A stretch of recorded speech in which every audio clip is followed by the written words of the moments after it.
시작. 나는 이방 가운데서 더럽혀진 즉 너희가 그들 가운데 더럽혀진 나의 위대한 이름을 거룩하게 하리니 내가 그들의 눈앞 너희 앞에서 거룩하게 될 때 이방인은 내가 주인 줄 알리라. 주 하나님이 말하노라. 내가 너희를 이방 가운데서 빼내고 모든 나라에서 너희를 모아 너희의 본토로 데려오리라. 그때 너희 위에 깨끗한 물을 뿌리리라. 그리하면 너희가 깨끗하게 되리니 너희 모든 더러움에 모든 우상으로부터 내가 너희를 깨끗게 하리라. 내가 또 너희에게 새 마음을 주고 너희 안에 새 영을 넣으리라. 너희 육체에 돌 같은 마음을 제하고 살 같은 마음을 주리라. 또 내가 내 영을 내 안에 두어 너희 모든 너희 규례대로 행하게 하리니 너희가 나의 명령을 준수하고 행하리라. 아멘. 오늘 내용을 얼핏 보면 성경에서 우리에게 여러 번 약속했던 내용이라는 것을 알 수 있죠. 이 대체신학을 언급하지 않을 수가 없는 이야기인데요. 만약에 이 내용을 대체신학으로 보게 되면 이 교회에다가 하나님께서 이렇게 새 영을 부어주셔서 하나님 새 마음을 주시는구나 이렇게 생각을 하게 되게 되고, 그렇게 생각을 하게 되면 어떤 문제가 생기느냐 하면 교회에 새 마음, 새 영을 부어주었을 때가 언제였죠? 사도행전 1장, 2장 이야기입니다. 그러면 초림 이야기가 돼버리죠. 그럼 시간이 지금 틀리는 거예요. 이 이야기하고. 근데 여기 지금 36장에 있는 이야기는 하나님께서 언제 그런 이야기를 하느냐면 24절을 한번 보시죠. 내가 너희를 이방 가운데서 빼내고 모든 나라에서 너희를 모아 너희를 본토로 데려오리라. 시간이 틀리죠. 알아차리셔야죠. 어떻게 알아차리셔야 되느냐?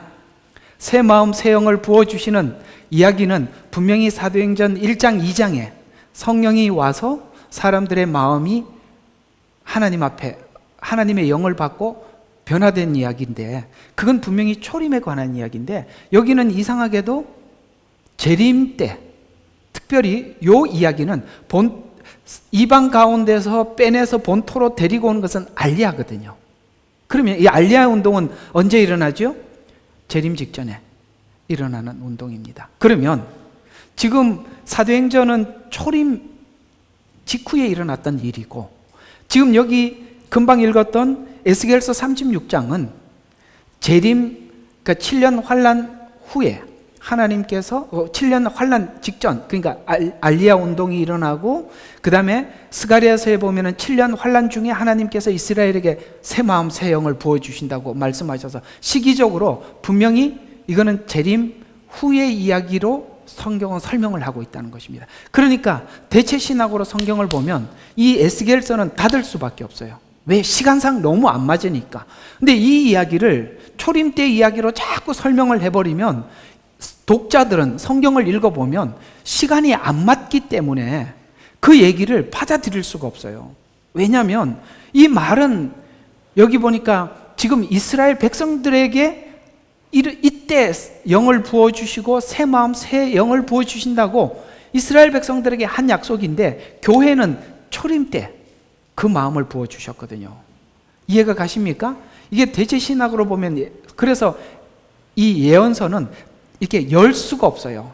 아무리 열어도 시간이 맞지를 않기 때문에 설교하는 본인이 설교를 할 수가 없어요. 왜? 설교를 듣는 성도들이 읽어보면 금방 들통이 나니까, 목사님 이 시간이 틀리는데 이건 어떻게 해명할 겁니까? 라고 하면, 지금 여기는 이스라엘에게 한 얘기고 지금 사도행전은 교회에게 한 이야기, 이방 교회에게. 이게 시간이 다르다 이 말입니다. 자, 또 하나는 이스라엘은 지금 분명히 여러분 이 이스라엘 선교사님들이 하는 일치된 고백이 뭐냐면, 이 특별히 그 유대인 중에서 바리새인이나 서기관, 종교인들은 아무리 복음을 전해도 믿질 않는다는 거예요. 여러분 그 복음을 전하고 있는 선교사님들이 얼마나 그 종교인들에 의해서 해코지 당하고 어려움을 당했는지 여러분 그들의 간증을 들어보면 그렇게 오랜 시간 이스라엘에서 복음을 전하기 위해서 애를 써도 돌아오는 사람이 없을 만큼 너무나도 힘들고, 뿐만 아니라 일부 몇몇 사람이 오면 그 같은 민족 이스라엘 백성들이 너무나도 해코지를 해서 견딜 수가 없다는 거예요. 왜 그러냐? 그들의 눈이 감겨 있으니까. 근데 하나님께서는 이 감겨 있는 이스라엘의 눈을 열어주시겠다고 약속을 했기 때문에 이스라엘은 열린다, 이 말입니다. 약속을 했기 때문에 열린다는, 이게 중요한 겁니다. 약속. 그러니까 우리가 모두가 믿음을 가지고 있는데, 우리가 가지고 있는 믿음은 우리가 믿어서, 내가 믿었기 때문에 하나님이 무슨 행동을 하는 게 아니라 하나님께서 약속을 했는 걸 믿기 때문에 그렇게 된단 말이에요. 아시겠어요? 내가 믿기 때문에 하나님이 그렇게 하는 게 아니에요. 중심이 내가 아니라 하나님이라, 이 말이에요. 여러분, 성경을 볼 때 성경의 예언이나 하나님의 말씀이 100%, 1000%, 1억% 이루어질 수밖에 없는 이유는 뭐냐면 이걸 아셔야 돼요.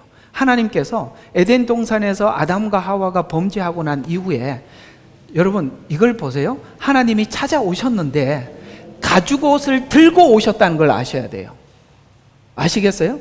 아담아, 아담아라고 불렀을 때, 여러분 그 뒤에 보면 알듯이 아담아, 아담아 하고 불렀을 때 너 왜 죄를 지었냐라고 질책하려고 부른 게 아니라 이미 가죽옷을 들고 오셨다, 이 말이에요. 이 가죽옷은 뭐지요? 예수 그리스도의 복음을 상징하는 것입니다. 이미 우리 모두에게 구원을 완성해 놓고 우리를 부르셨다는 거예요. 그렇기 때문에 우리는 그 믿음이 우리를 흔들림 없이 하나님을 향해서 고정할 수 있는 거예요. 우리 믿음은 매일매일 바뀌어요. 맞지요? 우리 마음이 오늘 잠잘 때가 다르고 아침에 일어나서 다르다, 이 말이에요. 우리가 흔히 말하는 말로 화장실 들어갈 때와 나올 때가 다르듯이 우리는 매일매일 이 믿음이 바뀌어서 우리는 우리 믿음에 대해서는 신뢰할 수가 없는데, 우리가 뭘 믿느냐면 하나님께서 하신 일과 약속에 대해서 틀림없이 우리가 믿기 때문에 믿음이 주체가 내가 아니라 하나님이라. 가죽옷을 들고 찾아와 주셨고, 이미 우리의 구원을, 우리가 죄인 되었을 때 예수 그리스도를 통해서 우리 죄를 해결해 놓고 찾아오셨어요. 똑같은 이야기예요. 가죽옷을 아담아, 아담아 부른 것처럼 여러분 각 개개인의 이름을 불러서 교회로 부르셨다는 말이에요. 또 하나, 하나님의 약속은 이렇게 약속을 하신 겁니다. 꼭 성경에 내가 주가 말하노라 이런 말들이 어떤 내용과 같으냐면, 우리 다 같이 하나 찾아봐야 될 성경이 하나 있어요. 창세기 15장입니다. 이 15장은 너무 중요한 이야기예요. 사실 이 15장이 언약의 가장 중요한 단서를 제공하는 거거든요. 자, 아브라함이 이제 드디어 하나님과 대화를 시작했어요. 여러분 12장부터 14장까지 아브라함이 하나님 앞에 한 번도 말한 적이 없어요. 하나님이 일방적으로 안 믿어지니까. 근데 15장에 와서 가만히 보니까 하나님께서 그 약속을 이루시는 하나님이라는 것을 처음으로 믿고 하나님 앞에 질문을 합니다. 자, 하나님, 내가 이렇게 하나님께서 이 일을 이루어 주실 것을 내가 어떻게 믿을 수 있습니까? 라고 하나님 앞에 질문을 했을 때 하나님께서 이제 이렇게 이야기를 합니다. 자, 어디 좀 6절부터 한번 봐요. 자, 5절부터 보겠습니다. 그를 밖으로 데리고 나가 말씀하시기를, 이제 하늘을 쳐다보고 별들을 셀 수 있다면 그 별들을 세어 보아라. 또 그에게 말씀하시기를 너의 씨가 이와 같이 같으리라 하시더라. 아브라함이 주를 믿으니, 여러분 보세요. 아브라함이 주를 믿으니라는 말이 여기에 처음 등장한다는 걸 아셔야 돼요. 그러면은 처음 아브라함이 갈대아 우르에서 나올 때부터 믿었느냐? 근데요, 히브리서에서는 아브라함이 하나님을 믿고 갈대아 우르에서 나왔다고 이야기를 합니다. 그런데 여기 15장에 와서는 아브라함이 여기 와서 하나님을 믿으니라고 이렇게 표현을 하고 있어요. 그러면 그 앞에 있는 믿음은 믿음이 아니었냐? 믿음은 맞는데 하나님의 약속을, 지금까지는 긴가민가 했지만 여기서부터 하나님의 약속을 고정해서 믿었다는 거예요. 이해가 안 갑니까? 지금까지는 앞에 있는 거기는 하나님이 계속 약속을 하고 찾아와도 아브라함이 하나님에 대한 완전한 신뢰가 없었다 이 말이에요. 그런데 15장에 와서 드디어 하나님을 믿으니라는 말을 성경은 쓰고 있다는 거예요. 그럼 그 앞에 있는 믿음은 믿음이 아니냐? 믿음은 맞는데 주체가 누구였다? 자기. 이제 아시겠어요? 여러분들의 믿음이 왜 흔들리죠? 주체가 나니까 흔들리는 거예요. 근데 주체가 누구로 바뀌기 시작하느냐? 하나님으로 바뀌기 시작하는 것이 15장이라 이 말이에요. 그래서 믿으니 그것을 그에게 의로 여기셨더라. 바로 칭의를 지적하는 겁니다.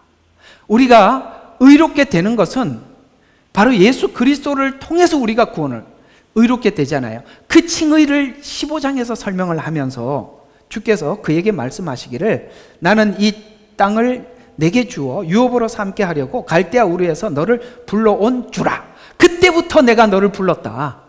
아시겠어요? 믿었는데 지금 와서 믿는다고 고백을 하는데 그 앞에 있는 믿음은 믿음이 아닌 게 아니라 그때부터 내가 너를 불러서 이곳까지 인도했다. 제가 늘 말씀을 드리잖아요. 우리가 믿음이라는 것이 인지가 될 때가 있다면, 인식이라는 것이 태어나자마자 인식을 할 수 있는 게 아니에요. 아기들이 태어나자마자 뱃속에서 우리 엄마가 어떻게 생겼을까 궁금해하고 태어나자마자 얼굴 딱 보고 이렇게 생겼구만 이렇게 얘기하는 애들이 누가 있냐 이 말이에요. 인식이 없으니까 태어났다는 것조차도 본인이 잘 몰라요.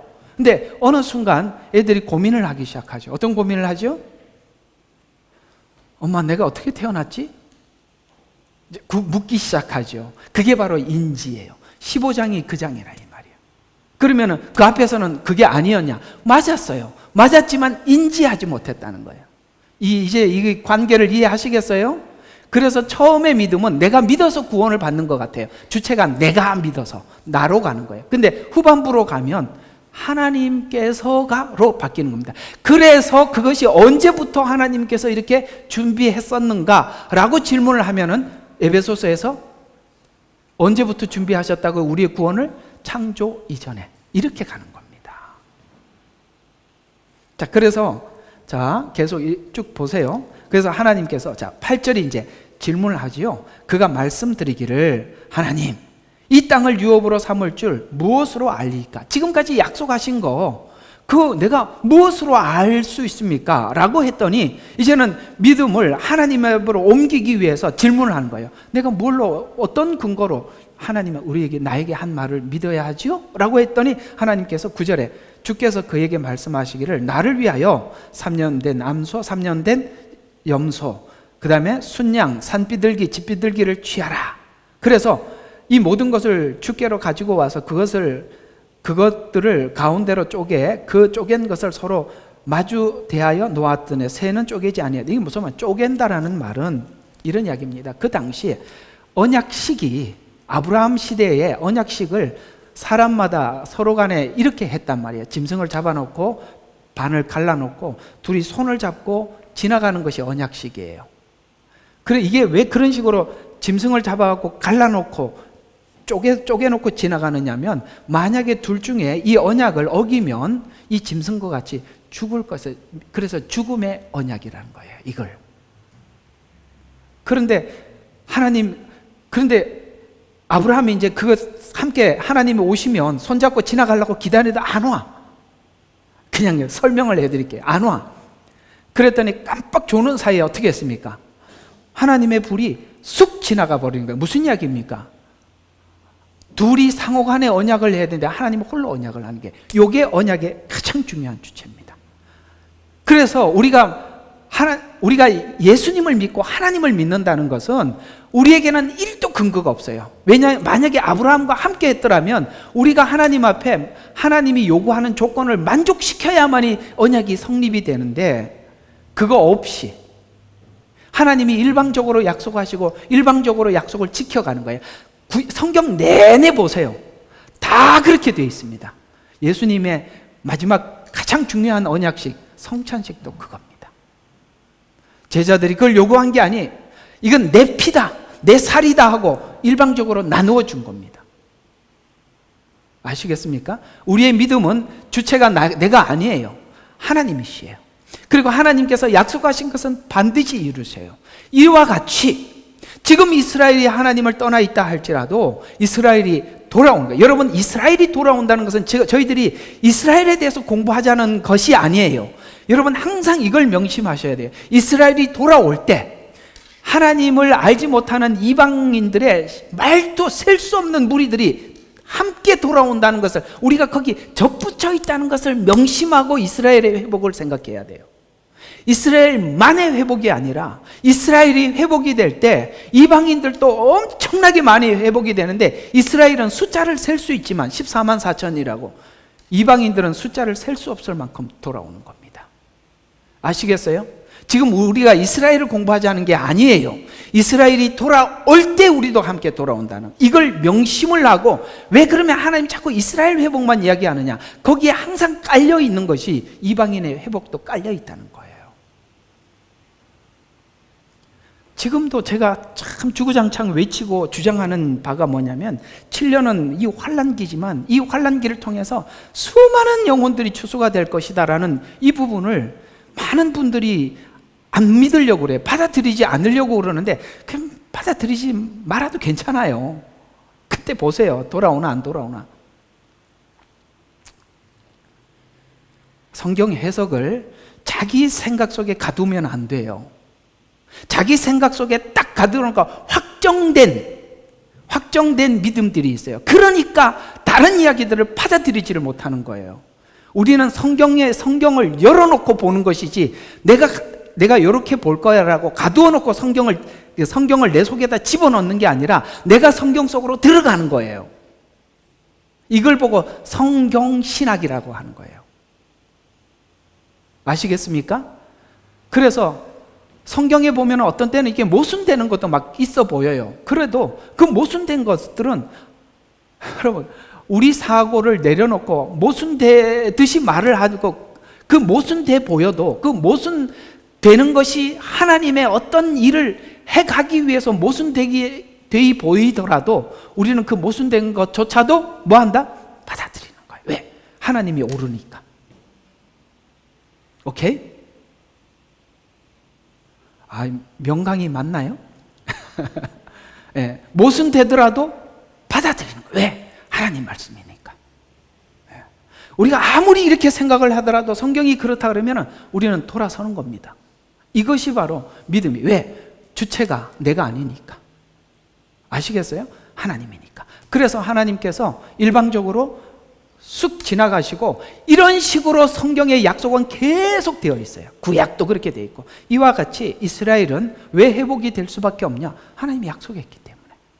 오늘 여기도 약속을 여기만 한 게 아니라 너무너무 많은 곳에 이스라엘의 회복에 대한 약속들은 스며 있다는 것이죠. 자, 그래서 오늘은 하나님의 약속에 따라 이스라엘은 회복됩니다 라는 말 속에 거기에 이방인들도 함께 돌아올 것입니다 라는 것을 깔고 오늘 함께 말씀을 나누어 보도록 하겠습니다. 자, 앞에 하나님께서 하신 약속과 언약이 어떤 내용인지 설명하고 있는데, 이 일을 이루실 때까지 하나님은 열심을 다해서 이룰 것이다 라고 저번 주에 이사야서를 통해서 여러분들에게 말씀드린 바가 있습니다. 오늘 여기 본문에 있는 요지는 이런 이야기인데요, 16절부터 24절을 압축해서 설명하면은, 땅이 우상으로부터 더럽혀졌는데 이 더럽혀진 땅에 진노를 부어서 이방인 중에 흩어 연단할 것이다, 너희들을. 바벨론 포로 생활이 그랬고, 지금 한 1900년 동안 흩어져 있는 이스라엘의 생활이 그러하다, 동일하단 말이에요. 그때 바벨론의 포로 생활한 것처럼 지금 흩어져 있는 것도 같은 의미를, 이방인 중에서 흩어서 연단한 후에 다시 이 땅으로 데리고 올 때, 여러분 1800년 전에 자기 땅이라고 내놓으라는 그걸 또 회복을 해서, 이게 지구상에 있을 수 없는 일이에요. 이는 하나님의 약속이 있었기 때문에 그게 가능한 일이죠. 그래서 이 땅으로 데리고 올 때 이 땅이 거룩해질 것이고, 그때의 이방인이 내가 주인 줄 알 것이다. 너무나도 놀라운 사건이니까. 이스라엘이 지금 알리야하고 있는 이 사건은요, 너무나도 놀라운 일이니까요. 자, 그래서 25절과 이 38절은 연단 후에 다시 땅으로 돌아올 때 내가 새 마음을 주고 새 영을 주고, 아까 말씀드린 것처럼 그들이 돌아오고 난 뒤에, 그러니까 이게 우리가 어떤 생각이 드느냐면은, 그래서 이방인들은 초림 이후에 하나님의 성령을 부어주셔서 우리가 하나님 앞에 돌아왔다면, 이스라엘은 이 이때 하나님께서 돌아오고 새 마음 새 영을 주는 것이 이미 하나님의 계획 속에 그렇게 이렇게 딱 세팅이 돼 있구나, 이렇게 볼 수밖에 없다는 거야. 왜 지금은 그들이 안 열리냐? 하나님이 눈을 닫아놨으니까. 이사야서가 그렇게 말하는 거예요. 네가 가서 전해라. 그래도 안 들을 거다. 안 듣는데 왜 전해야죠? 안 듣는데 왜 전해야 되죠? 때가 되면, 그 상황이 오면 전했던 말씀을 기억하게 하기 위해서 전하는 거예요. 여러분들이, 우리 전도하시는 분들, 서울역에서도 전도하고 카스릴역 앞에서도 토요일마다 전도하고 그러는데, 여러분들이 이 외치는 것이 매일매일 외치고, 뭐 실제 거두는 알곡 하나 못 데리고 오는 것 같고 그렇게 오랫동안 외쳤는데 우리가 무슨 열매를 지금 눈으로 보나라고 생각하지만, 우리의 이 외침이 언젠가 누구에게, 그 사람이 그 시간이 되었을 때 하나님께서 기억나게 하신다는 거예요. 여러분, 그 호주의 옛날에 그 시티에서 오랫동안 평생 복음을 외쳤던 그 어떤 제가 한번 간증을 본 것 같은데, 그분의 그 외침 때문에 너무나도 많은 사람들이 하나님 앞에 돌아왔다는, 저는 그런 간증을 한번 그분은 매일매일 그냥 돌아다니면서 사람들에게 외친 게 전부인데, 그 외침에 너무나도 많은 신앙의 거구들이 하나님 앞에 돌아와서 훗날 그분께 그 감사하고 그 외침 때문에 하나님 앞에 돌아오게 되었다라는 이 간증들을 제가 들어본 적이 있어요. 우리들의 이 전도지 한 장 나누어주고 그 외치는 것이 허공을 치는 것이 아니라 언젠가 하나님께서 그 전도지를 그들의 눈에 보이게 만들 것이고, 그에게 전해주었던 그 말이 언젠가 하나님께서 생각나게 하실 것이라는 거예요. 그래서 주를 위해서 살아가는 모든 것들은 실패가 없어요. 아시겠어요? 실패가 없어요. 선교사님들이 거기 가서 영혼 하나 구원하지 못하고 그 막 10년, 15년, 20년을 그렇게 거기 가서 혼자 홀로 예배를 드리고 그렇게 하는 거죠. 우리가 볼 때는 눈으로 보는 열매가 없어 보이죠. 그러나 하나님은 열매를 어떻게 맺을지 아무도 모르는 거예요. 그래서 하나님 나라를 위해서 수고한 모든 수고에는 어떤 결과에 실패는 없어요. 오케이? 예, 그걸 아시고 보셔야 되는 것입니다. 그래서 이제 이 땅이 더럽혀졌다라고 이야기하는 이 더럽혔다라는 원어는 할랄이라는, 우리 많이 들어본 이야기죠. 이방인들이 하는 할랄 푸드 이런 게. 근데 이게 히브리어로 할랄이니까, 이 할랄이라는 말은 거룩함을 훼손했다라는 뜻인데, 이 레위기 18장 21절을 보니까 왜 이 땅이 더럽혀졌냐? 오늘 여기 보니까 뭐 때문에 더럽혀졌다고요? 우상숭배 때문에 더럽혀졌다. 그 다음에 레위기 19장 20절, 12절에 그러니까 거짓 맹세 때문에 더럽혀졌다. 요거 가만히 보세요. 요 말이 전부 다 어디에 나오는 거냐면 십계명에 나온 거예요. 맞죠? 우상숭배하지 마라, 거짓말하지 마라, 거짓 맹세하지 마라, 이런 것들 다 계명에 나온 것들이죠. 왜냐하면은 하나님께서 사람과 땅을 구별해 놨거든요. 그러니까 사람과 땅을 구별해 놨는데, 하나님께서 구별한 이스라엘 백성들을 가나안 땅에 들어가게 했더니, 그 가나안 땅에 지금 우상숭배로 더럽혀진 땅에 그 우상숭배를 받아들임으로써 그 땅이 회복이 안 되더라는 거예요. 그냥 이걸 조금 더 덧붙여서 여러분들에게 성경을 확 펼쳐드리면, 마지막 7년에 하나님께서 바다, 강, 산, 하나님께서 불을 보내셔서 심판을 하시죠. 땅을 지금 심판하시죠. 똑같은 이야기입니다. 왜요? 이 땅이 더럽혀졌기 때문에 심판하시는 거예요. 사람을 심판하면서 땅도 함께. 여러분, 사람이 죄를 지으니까 땅도 저주를 받잖아요. 아시겠어요? 이스라엘 땅이 왜 이렇게 저주를 받느냐? 거짓 맹세하고, 거짓 뭡니까? 우상 숭배하고. 그렇기 때문에 하나님께서 이 땅을 심판하시는 것처럼 마지막 때도 똑같은 의미가 담겨 있다 이 말이에요. 그러나 하나님 나라가 천년 왕국에 세워졌을 때 뭡니까? 더럽혀 심판했던 이 모든 땅들을 하나님께서 성전에서 흘러내리는 물로 다시 소생케 하고 회복시키는 것입니다. 어쨌든 이건 여러분들이 그냥 참고 삼아 알아두라는 거예요. 자, 그래서 이 두 가지, 우상숭배, 거짓 맹세. 여러분, 이게 하나님의 명예를 실추시키는 것 중에 하나가 뭐냐면, 하나님께서 계명을 주신 것은, 계명을 주신 이유는 뭐냐면 네가 하나님의 백성으로서 구별되게 살아라는 거예요. 세상 사람들은 거짓 맹세하고 살고 세상 사람들은 우상 숭배하고 살더라도 너는 내 아들이니까 이걸 지키고 살아라고 했는데 이스라엘 백성들은 그것을 하지 못했어요.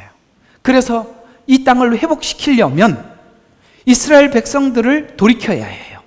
그러려면 어떻게 합니까? 바벨론에 가서 정화시키는. 그러니까 우리가 어디서 우리 신앙생활들이 거룩해지고 어디에서 우리가 새로워지느냐면, 세상에 하나님께서 우리를 세상에 보내서 세상 가운데 살면서 거기서 우리를 정화시키는 거예요. 우리는 이렇게 생각하죠. 세상 가운데 보내지 않으면 우리가 거룩해질 것 같은데 하나님은 거기서 우리를 때를 씻는데요. 참, 그러니 여러분들 예배 마치고 또 여러분들이 원하든 원하지 않든 가정으로 돌아가야 하고 여러분들이 살아가는 삶의 터전으로 돌아가서 하나님께서 거기서 네가 하나님 백성답게 이렇게 살아라 라는 요구 앞에 여러분들이 믿음으로 결단하기도 하고 때로는 실패하기도 하고, 그렇게 하나님 앞에 나와서 또 여러분들이 충전을 하고 또 나가시고, 이 일들이 계속 반복되면서 우리는 나도 모르게 내 속에 있는 더러움과 죄가 해결돼 가고 있음을 보게 되더라는 것이죠. 이런 일들이 교회 안에서 하나님의 말씀이 서로 풀어질 때 이 일들이, 정화되는 일들이 여러분들이 세상 가운데서 이루어지고 있는 거예요. 그래서 참 안타까운 건 뭐냐면, 우리가 이 교회에 와서 하나님의 말씀을 듣고 여기서 충전을 얻어서 세상 가운데 정화되고 또 와서 또 도전을 받고 이 일들이 계속하면서 여러분들은 나도 모르게 여러분들이 변화되어 가는 거거든요. 조금씩 자고 깨고 하는 중에 우리가 변화되듯이 그렇게 되는데, 이 일이 하나도 일어나지 않는 교회는 정말 답답한 교회예요.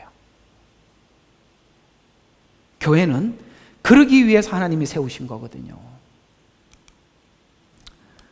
자, 16절과 24절에 보면 십계명에 기록된 우상 숭배와 거짓 맹세에 대해서 이스라엘을 통해서 하나님의 거룩하심을 나타내려고 했어요. 세상 가운데 하나님의 하나님 되심을 이스라엘을 통해서 나타내려고 했지만, 거룩한 하나님을 우상 숭배하듯이, 하나님을 섬기기는 섬기는데 우상 숭배하듯이, 뭡니까? 자기를 위해서 하나님을 섬기더라. 그게 우상 숭배예요. 우상 숭배가 뭐라고요? 나를 위해서 하나님을 섬기는 것, 이게 우상 숭배라는 거예요. 우리가 하나님을 섬긴다는 것은 하나님을 하나님답게 받아들이는 거예요. 우상 숭배가 뭐라? 신앙의 중심이 나니까 그게 우상 숭배라는 거예요. 으로만 하나님을 섬긴다면 십계명에 기록된 하나님의 그 거룩함을 사람들에게 나타내지 못하는 거예요. 가나안 땅에 있는 사람들이 잡신을 섬기는 이유가 뭐예요? 자기를 위해서 섬기잖아요. 근데 이스라엘 백성들이 하나님을 섬긴다고 하면서 자기를 위해서 하나님을 섬기면 가나안 땅에서 우상을 숭배했던 자들과 뭐가 다르냐 이 말이에요.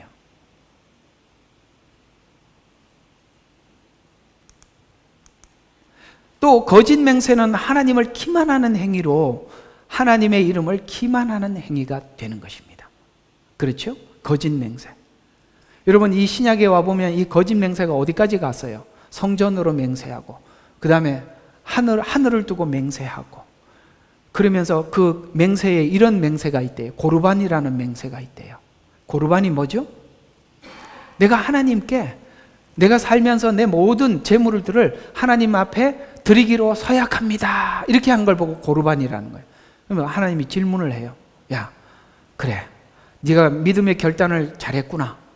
네가 하나님 앞에 네가 가지고 있는 재산을 다 하나님 앞에 드리기로 가서, 그래서 너는 부모를 섬기라고 했는데 그거는 어떻게 할래? 라고 물으니까 제가 고르반 했는데요.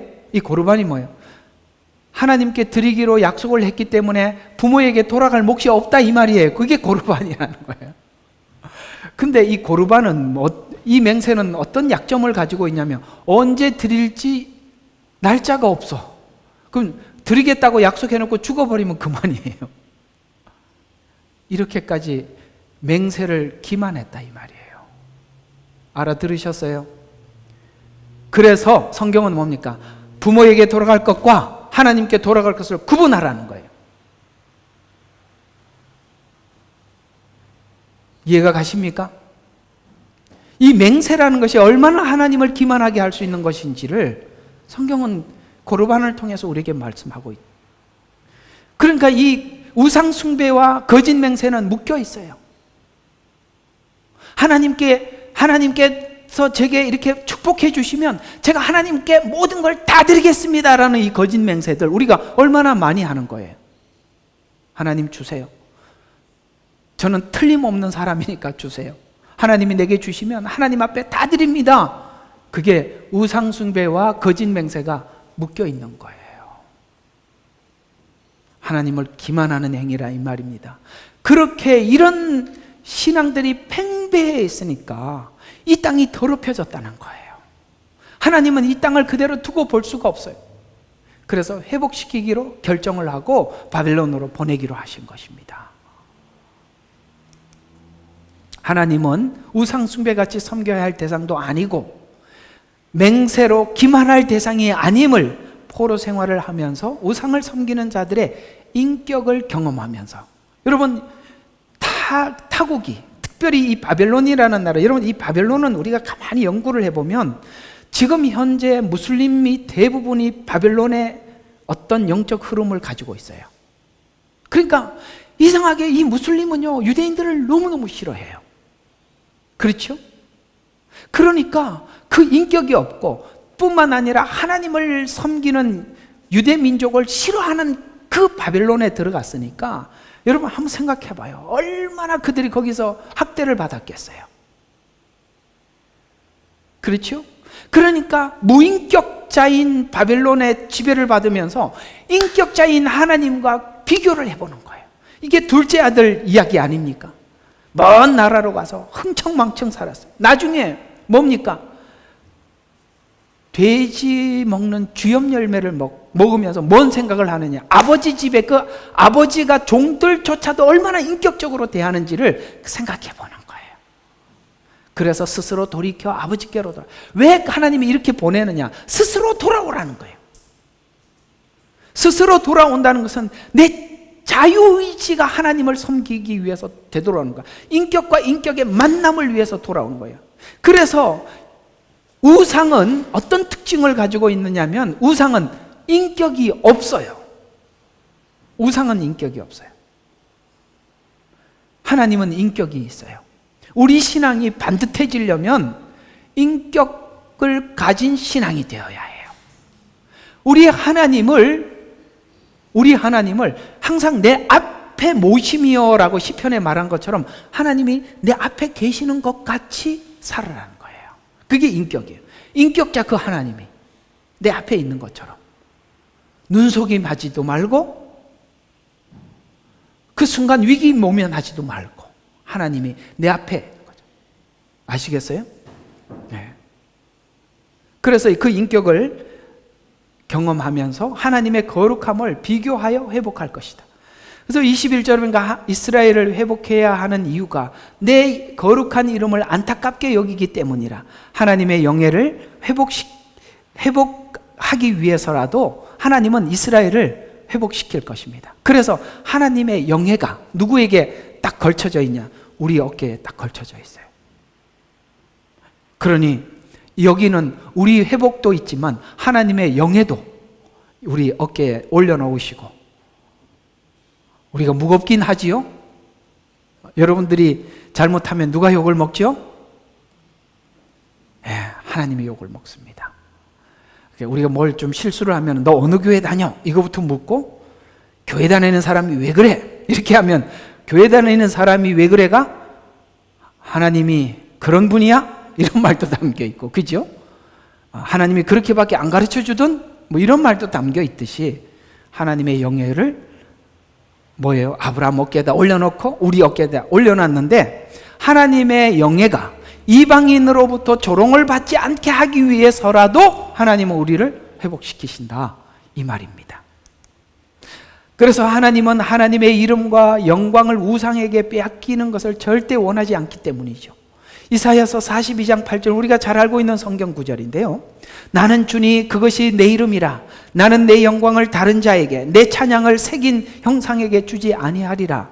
이 말의 뜻은 인간을 창조하신 목적이 찬양받기 위함인데, 거짓 우상이나 피조물에게 창조주 되심과 주되심을 빼앗기지 않아서 그들을 찬양하지 못하도록, 그 우상을 찬양하지 못하도록 하나님께서는 그걸 내 자녀들을 내가 피로 값주고 사서 내 생명을 들여서 얻은 내 자녀들이 우상 앞에 가서 찬양하지 못하도록 내가 그걸 빼앗기지 아니하리라.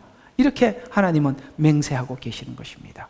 왜 우리는 우상에게 가서 찬양을 하고 그에게 영광을 돌릴까요? 바로 우둔하고 하나님을 몰라서 하나님의 영광을 빼앗기는 것입니다. 우리가 지난날에 빼앗겼다면 이제는 돌아와서 이 영광을 빼앗기지 않고 하나님께 돌리기 위해서 돌아서야 하는 것입니다. 로마서 1장 21절과 23절에 보니까 하나님께서 창조한 창조물과 인간의 양심 속에 하나님께서 하나님의 하나님 되심을 분명히 보여줬는데도 하나님께 합당한 감사로 드리지도 않고 도리어 상상이 허망해지고 그 어리석은 마음이 어두워져서 스스로 현명하다고 말하지만 우둔하게 되었고, 썩지 아니하는 하나님의 영광을 썩어질 사람과 형상의 새들과 네 발 달린 짐승들과 기어다니는 같은 형상으로 바꿔놔서, 그래서 우상을 믿는 모든 사람들은 전부 다 뭡니까? 말 못하는 뭔가 형상을 만들어 놓고 거기서 마리아를 만들어 놓고 거기 가서 그냥 빌고 앉아있고, 그렇지요?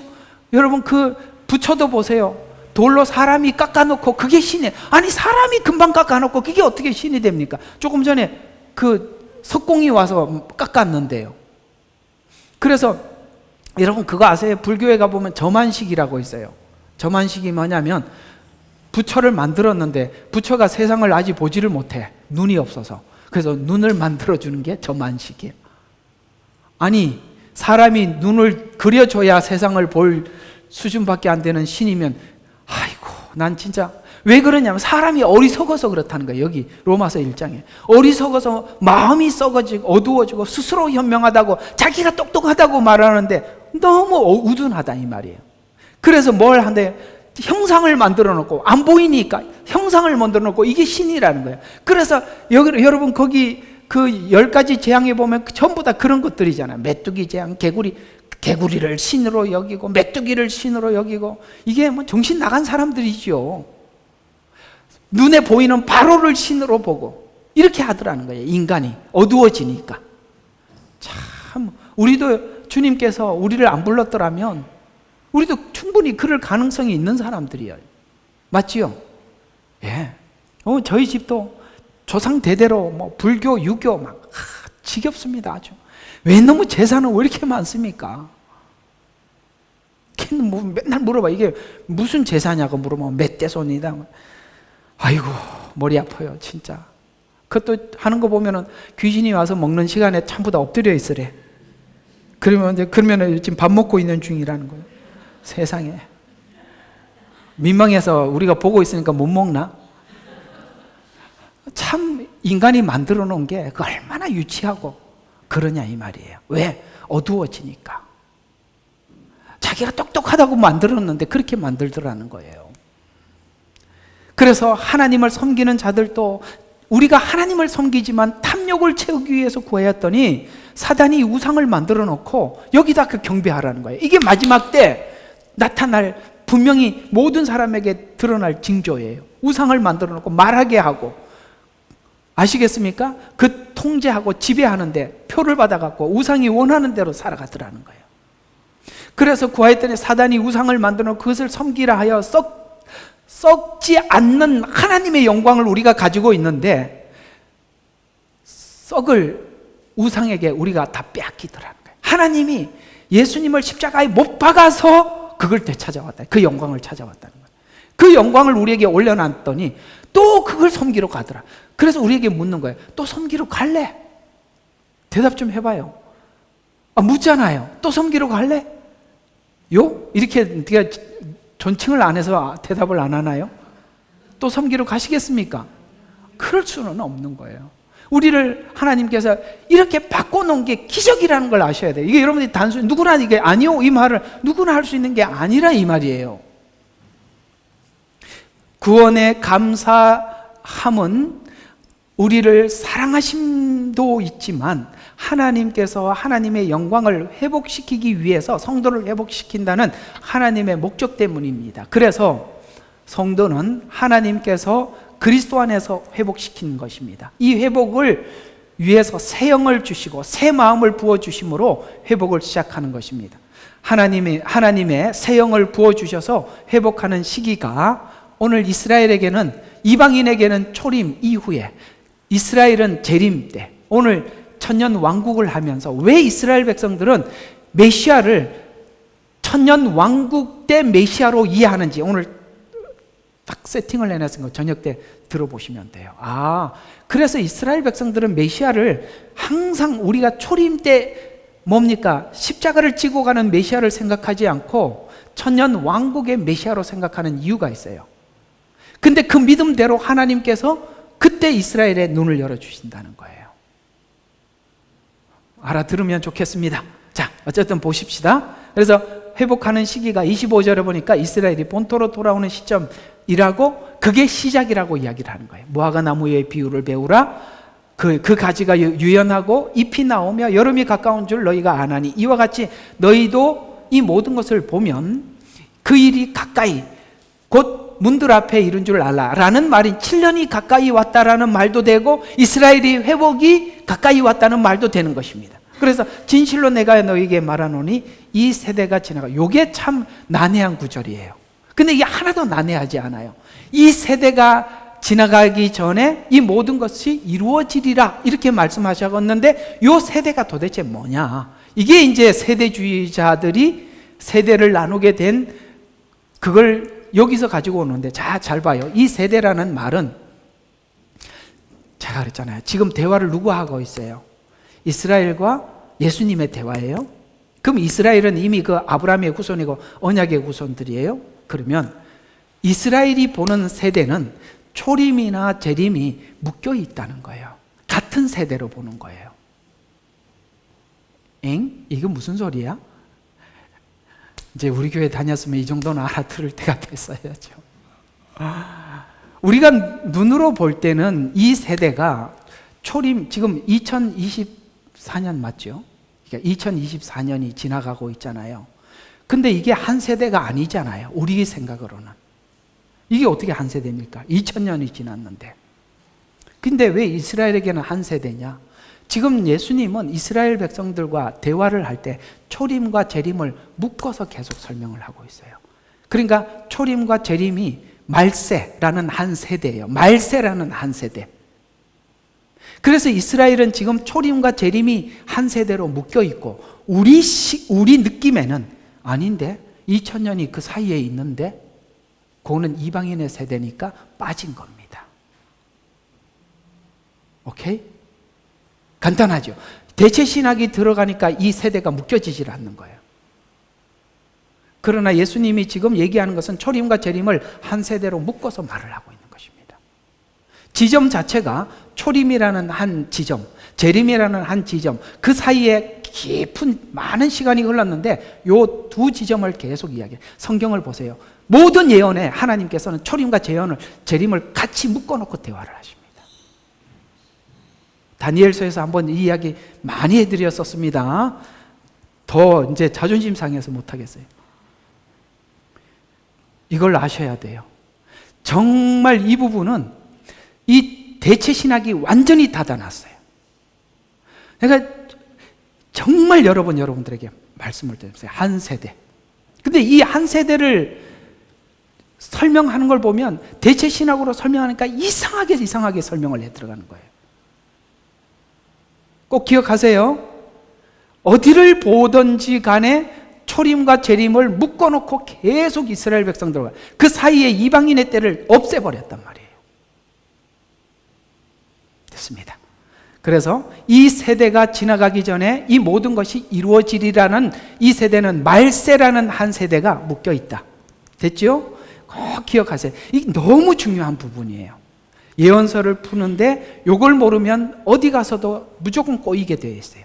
그래서 이 말은 AD 70년에 이스라엘이 흩어지고 그 사이에 1948년이라는 요 중간에 이 세대가 흩어짐이 시작이에요. 이 세대의 시작이에요. 회복이 그 시작을 이어받을 것이라는 말. 이해가 가시죠? 그 땅에 있을 때를 한 세대로 본단 말이에요. AD 70년에 그들이 거기 있었어요. 근데 AD 70년에 흩어지지요. 근데 아까 뭐랍니까? 흩어져 있는 너희들을 데리고 오리라 라고 했죠. 그러니까 지금 하나님은 그 세대를 이스라엘 땅에 있는 그 땅에 있을 때를 한 세대로 이야기를 하고 있는 거예요. 근데 이방인에게 흩어진 그 시간을 빼버린 거라 이 말이에요. 됐죠? 예, 굉장히 중요한 겁니다. 그래서 이 한 세대로 보는 것입니다. 이스라엘 입장에서 보면 흩어진 시기와 모이는 시기가 한 시대로 묶여 있다. 이유는 그 중간기 이방인의 때이기 때문입니다.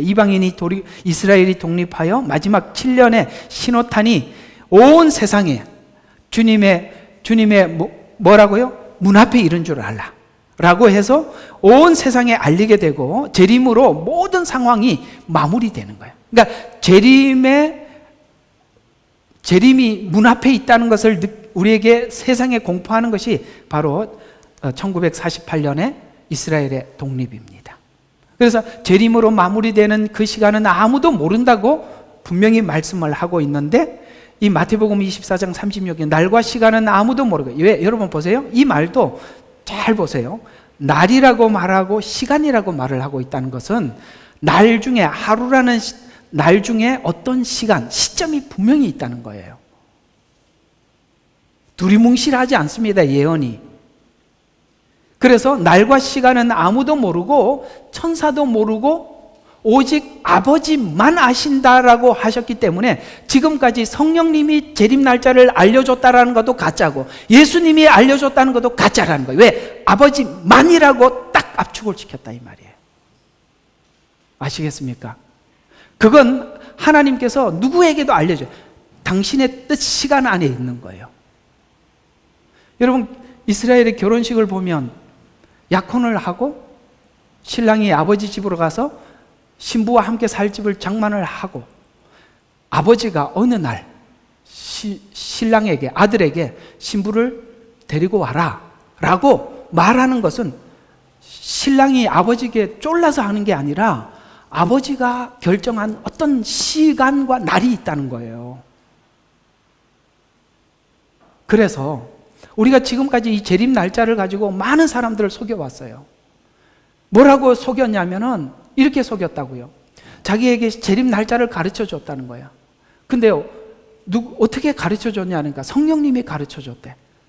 틀렸다는 거예요. 아버지만이라고 했는데. 근데 왜 성령님이 가르쳐 아버지만 안다고 그랬는데 이렇게 물으니까 이 사람이 뭐라고 대답한지 아세요? 이게 또 삼위일체에 결국에는 이 이단은 삼위일체에 걸린다고. 그러니까 성령님도 하나님이시다. 맞죠? 삼위일체니까. 이걸 아셔야 돼요. 일체지만 삼위라는 걸 아셔야죠. 일체로 속인 거죠. 그러나 삼위입니다. 아버지만이라고. 그 세 분 중에 왜 아버지만이라고 뺐냐? 삼위를 이야기하는 거예요. 일체를 이야기하는 게 아닙니다. 그래서 이 삼위일체를 정확히 이해를 하고 있으면 이 이단을 찾아내는데 삼위일체에 반드시 걸리게 돼 있어요. 자, 아버지만 꼭 기억하세요. 그래서 노아의 때와 같이 마지막 때 다시 재현될 것인데 홍수가 나서 다 쓸어버릴 때까지 모르는 사람들은 모른다.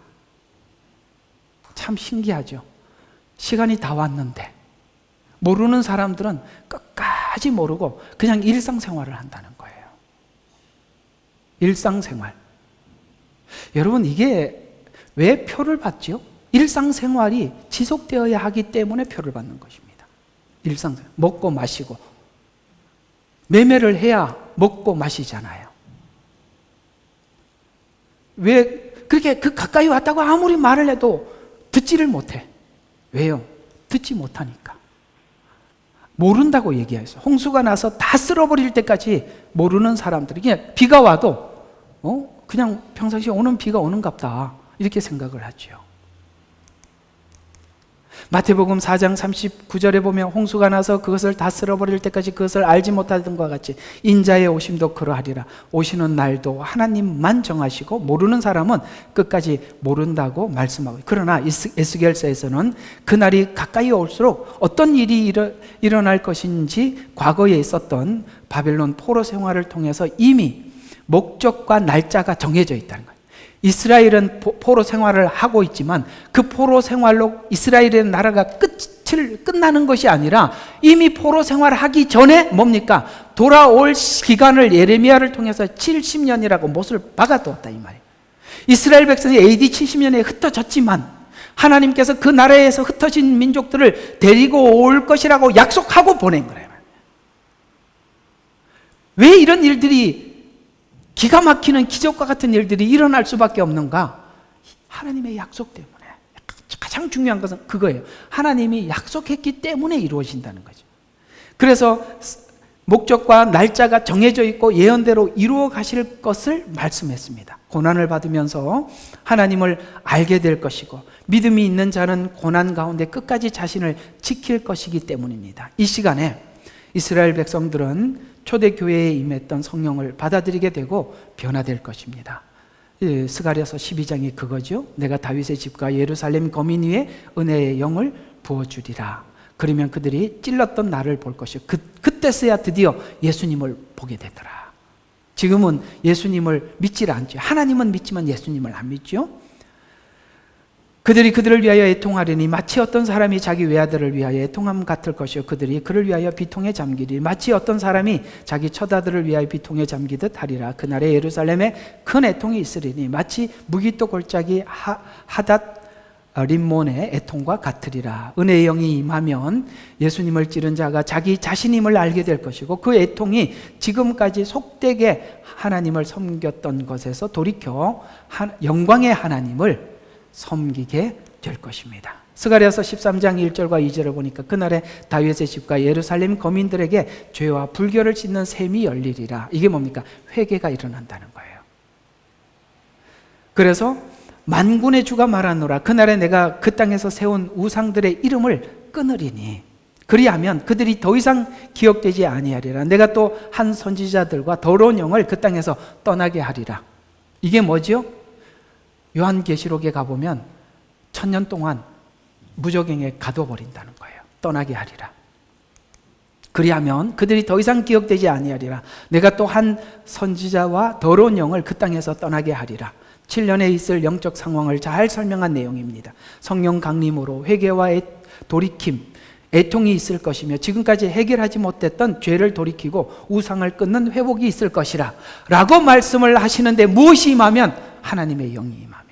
그래서 우리가 힘으로도 이 문제가 해결이 안 되고 우리 죄에서 돌이키는 문제가요, 우리가 의지로도 불가능한데 하나님의 은혜가 우리 속에 임하면 그 일이 구할. 그래서 제가 갈라디아서를 지금 목요일마다 강의를 하고 있는 것 중에 여러분들이 의지로 결단으로 여러분 계속 실패하고 또 결단을 하고 실패하고 이 일을 계속 하나님 반복하게 내버려 두는 이유는 의지와 결단으로 이 문제가 해결 안 된다는 걸 가르쳐 주는 겁니다.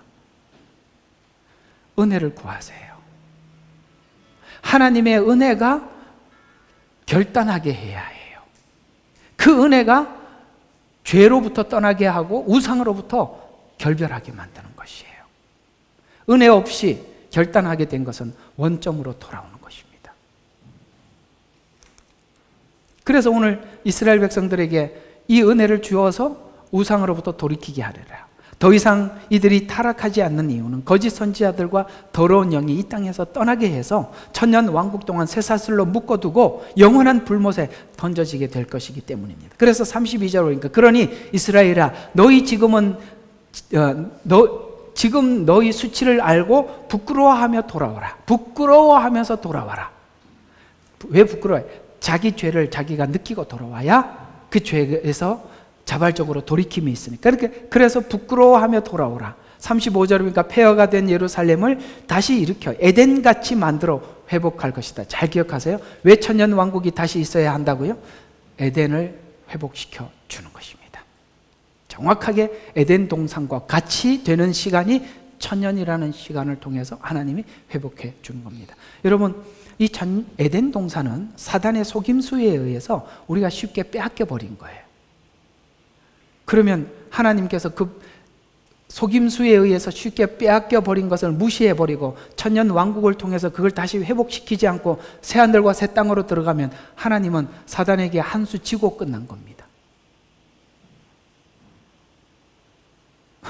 여러분들이 반응을 보니까 잘 갑자기 아시겠어요? 하나님께서 사단에게 그때는 졌고 이렇게 되는 겁니다. 아닙니다. 완벽하게 회복시켜 주시는 것입니다.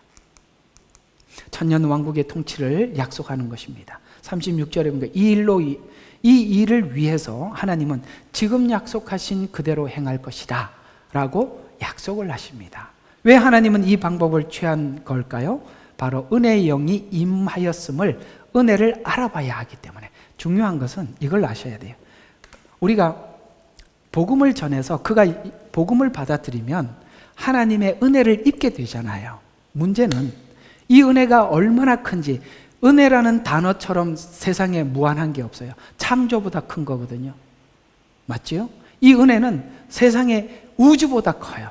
이 은혜는 다 설명할 수가 없어요. 근데 이 은혜가 너무나도 큰 건데, 우리가 전하는 복음이 은혜의 복음이에요. 이것이 너무나도 큰 건데, 문제는 받는 사람이 은혜를 너무 값싸게 취급하는 거예요. 쉽게 말해서 오늘 성경에서 표현한 대로 하자면 돼지가 쌌던 똥에 다시 눕는 것이고, 그렇지요? 예. 진주로 보지 못하는 것이. 돼지 눈에 어떻게 그게 진주로 보이겠어요? 하나님은 은혜를 우리에게 가져다 줄 때 은혜를 은혜답게 알게 만들어서 은혜를 끼치게 하는 거예요. 이해가 가시죠? 은혜를 은혜답게 받아들이게 하는 것도 하나님의 작업 속에 있다는 거예요. 지금 이스라엘 백성들은 은혜의 주님이 왔다가 갔어요. 근데 은혜를 은혜답게 몰라. 그러나 이들은 엄청난 흩어져서 살면서, 지금 우리가 이스라엘을 보면 이미 이 이스라엘 전쟁은 여러 가지 해석들이 많은데, 이들은 지금 그야말로 극한으로 갈 것입니다. 이스라엘이 이 모든 일들에 그들이 완벽하게 어떤 적을 섬멸하고 완전히 지워버리려고 하는 것은 땅이 좁아서 그렇다라고 우리가 이성적으로 그렇게 생각하지요. 저는 그렇게 보지 않습니다. 땅이 좁기 때문에 이스라엘은 그 좁은 나라에 순식간에 소멸을 되기 때문에 적에 대해서 완벽하게 우리가 자기 의지를 보여주지 않으면 이스라엘은 살아날 수가 없기 때문에 그게 아닙니다. 저는 이스라엘이 왜 그렇게 하느냐면 그들의 약속한 하나님의 약속의 신앙 때문에 그런 것입니다. 누가 그렇게 담대할 수 있겠어요? 적당한 선에서 합의하고 끝내버리죠. 누가 그렇게 전쟁을 끌고 가겠습니까? 그러나 그들은 분명히 하나님께서 이 땅을 이스라엘에게 다 주신다고 약속했어요. 지금 가자 지구도 처음부터 하나님 이스라엘에게 준 땅이에요. 그들은 하나님의 약속 때문에 거부하지. 미국이 그렇게 이야기를 해도 듣지 않는 이유는 하나님을 믿기 때문에 그런 겁니다. 그들은 지금 하나님과의 약속을 믿고 전쟁을 치르고 있는 것입니다. 그러면서 그들은 많은 마음속에 수많은 생각들이 오고 갈 겁니다. 왜? 생사가 앞에 있으니까. 그때 하나님께서는 은혜의 영을 부어주실 때 그들은 정말로 엄청난 애통이 있을 것이고 말 못하는 회개가 있을 것입니다. 무슨 이야기를 하려고 하는 건지 아시겠습니까? 은혜를 줄 때는 은혜가 뭔지 아는 사람에게 줘야 되는 거예요. 싸구려 은혜가 되지 않도록. 십자가가 값없는 십자가가 되지. 왜 십자가를 믿으면서도 우상 숭배하느냐? 십자가가 너무나도 하찮게 보이니까 그러는 거예요. 그래서 은혜를 알아봐야 하기 때문입니다. 죄를 인정하지 않는 자에게는 은혜는 값싼 은혜가 되고 십자가의 능력은 우상 수준에 불과하기 때문에 그렇습니다. 그래서 이 고난의 시간이 필연적으로 필요하다고 주님은 말씀하고 있는 것입니다. 여러분들도 주님 앞에 돌아온 이 과정들을 가만히 생각해 보세요. 여러분들에게 이 은혜가 은혜답게 되기 위해서, 여러분들은 어떤 그 은혜를 담기 위해서 하나님은 어떤 그런 시간들을 허락하셔서 그 은혜의 가치를 높여놓으시고 담아주셨어요. 그러니까 하나님은 새 포도주가 준비되어 있어요. 그런데 문제는 이걸 담아야 될 우리가 헌 부대야. 그러니까 새 포도주를 담아봐야 소용이 없는 거예요. 그러니까 어떻게 해야 됩니까? 부대를 바꿔야지. 그러니까 하나님이 부대를 바꾸는 이유는 포도주를 담겠다는 겁니다. 그 작업을 하나님이 함께 하시고 은혜를 담으신 것입니다. 포도주를 담으신 거라 이 말이에요. 에덴에서 추방된 후 가시와 엉겅퀴와 함께 생활한 인류, 애굽에서 출애굽한 후 걷는 광야 생활, 가나안 땅에서 우상 숭배했던 이스라엘의 포로 생활, 나라를 잃고 1800년 후에 회복한 이스라엘은 다 이 모든 것이 뭡니까? 은혜를 담기 위한 그릇을 준비하는 시간이에요. 그 준비해놓고 하나님께서는 그것이 준비되었을 때 하나님께서는 이스라엘에게 그 은혜를 담겠다라고 뭐 했다고요? 약속했다는 거예요. 약속. 자, 결론입니다. 이 일을 하나님이 준비하고 계획하셨습니다. 담기 위해서는 비우고 깨끗해져야 하는 것입니다. 그 과정이 고난이죠. 이 회복이 있을 때 36절에 이방인이 폐허가 된 곳을 세우고, 이스라엘이 지금 땅을 잃고 나갔더니 무슨 일이 있었어요? 이방인들이 폐허된 곳을 세우고 황폐한 곳을 심을 때 여호와인 줄 알 것입니다. 무슨 말이냐? 이스라엘이 완전히 이거 회복할 수 없는 이스라엘이 돌아와서 그 폐허가 되어 있는 그곳에 하나님께서 약속한 일을 이룰 때, 야, 정말 하나님이 이스라엘에게 그렇게 약속했더니 그 일이 이루어지네? 이스라엘도 은혜가 되지만 그것을 보는 이방인들도 회복하더라 이 말이에요. 여호와인 줄 알리라. 그러니까 온 지구상에 있는 모든 이방인들은 누구를 보고? 하나님을 보고 있어요. 이스라엘에게 하신 일을 보면서. 이 말씀이 1948년에 시작되었고 천년 왕국에 완성될 것입니다. 예언을 관찰하는 여러분은 이 예언의 진수를 우리는 지금 현재 보고 있는 것입니다. 38절입니다. 거룩한 양떼, 정한 명절에 그녀의 양떼처럼 삭막한 성읍에 그들을 때로 채워질 때, 이게 무슨 이야기냐? 천년 왕국 때 새 예루살렘이 내려와서 많은 거룩한 양떼들, 이 땅에 있는 많은 이방인들이 하나님께 초막절을 지키기 위해서 예루살렘으로 올라오는 거룩한 양떼, 정한 명절 장막절에 그녀의 양떼처럼 삭막한 성읍에 사람들의 때로 채워질 때 거룩해질 거예요. 그래서 흠없고 거룩해지는 일을 위해서 하나님은 아들을 십자가에 못 박았고 이루셨고, 그 언약을 이방인에게도 이루어 주셨고 유대인에게도 이루어 가실 것입니다. 오늘은 사실 이 이야기들을 굉장히 넓고 많이 한 것 같아요.